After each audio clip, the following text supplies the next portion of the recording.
মানুষ কখনোই পারফেক্ট হতে পারে না। ভুল তার থাকবেই, কারণ কথায় আছে মানুষ মাত্রই ভুল, আর সেই ভুলটা স্বীকার করে নেওয়াটাই মানুষের ধর্ম। হ্যালো, আসসালামু আলাইকুম এভরিওয়ান, আবারও একটা নতুন ভিডিও নিয়ে আপনাদের মাঝে হাজির হলাম।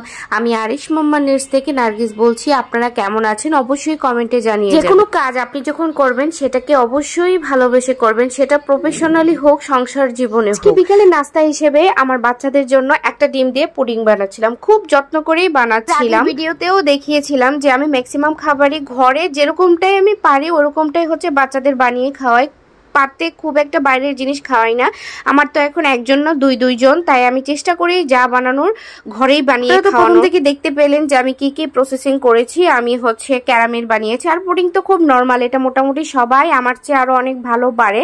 আমি আজকে একটা ডিম দিয়েই বানাচ্ছি, যেহেতু ওরা দুইজন খাবে তাই বেশি একটা খাবে না, দুই পিস আর ডিমটা অবশ্যই ফ্রিজ থেকে আমি আধা ঘন্টা আগে বের করে রেখেছি। এখন ভালো করে বিটার দিয়ে আমি বিট করে নিচ্ছি। তারপর এখানে আমি 2 চামচের মতো চিনি দিয়ে দিচ্ছি, যেহেতু ক্যারামেল বানাতে চিনি দিচ্ছি সেহেতু এখানে আর বেশি একটা চিনি দেওয়ার দরকার নাই। যত চিনি কম যায় ততই বাচ্চাদের জন্য ভালো। অনেক সময় এটাতে মিষ্টিটাও ইউজ করতে পারেন, আমি চিনি ইউজ করেছি। এখানে ভালো করে বিট করে নিচ্ছি। এখন আমি কয়েক ফোঁটা ভ্যানিলা এসেন্স দিয়ে দিচ্ছি, কারণ ভ্যানিলা এসেন্স দিচ্ছি যাতে ডিমের একটা গন্ধ থাকে, এটা যেন না থাকে। এই জন্য এই যে বেশি না, একদম অল্প করে ভ্যানিলা এসেন্স। ওইদিকে খুব হালকা গরম দুধ আমি এখন ঢেলে দিব। তার আগে দুধের মধ্যে আমি 1 চামচ গুঁড়া দুধ দিয়েছি, একটু মজা হওয়ার জন্য। সংসারের কাজটা ভালোবেসে করলে আসলে এটা যেরকমই আপনি পারেন না কেন সেটাই কিন্তু মজা হবে। দুধটা দিয়ে দিয়েছি, এখানে 1 কাপ পরিমাণের দুধ নিয়েছি আমি।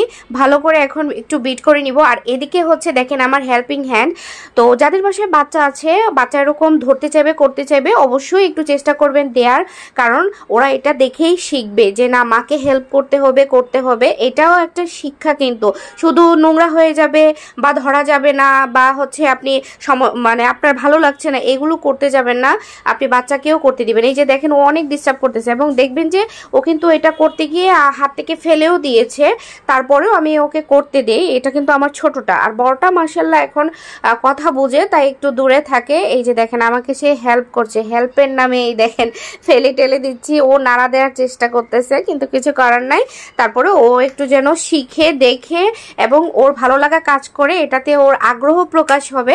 এই জন্য আমরা অবশ্যই ছোট বাচ্চাদেরকে কাজ করার সময় মোটামুটি এটার মধ্যেই আমার পুরোটা বেটার সেট হয়ে গিয়েছে স্টিলের বাটিতে। আমার বড় কোনো বাটি ছিল না, তাই এটাতেই দিতে হয়েছে। তো আজকে বাসায় কোনো পাতিল ফ্রাই প্যান ওইভাবে খালি ছিল না, যার জন্য প্রেসার কুকারটা খালি ছিল, ওটাতে আমি বসিয়ে দিয়েছি একটু পানি দিয়ে। এটার মধ্যে কয়লার একটা স্ট্যান্ড দিয়ে আমার প্রায় 20 মিনিটের মতো সময় লেগেছে। তার ভিতরে আমি ঘরের অন্যান্য কাজ করে ভালোবেসে একটা কাজ করেছেন, কিন্তু সেই পরিমাণ আউটপুট আপনি পাননি, তাতে কিন্তু কখনোই মন খারাপ করবেন না। এই যে ভালোবেসে আপনি কাজটা করেছেন, কাজের প্রতি যে একটা আগ্রহ প্রকাশ করেছেন, এতেই দেখবেন যে আপনি সফলতা পাবেন।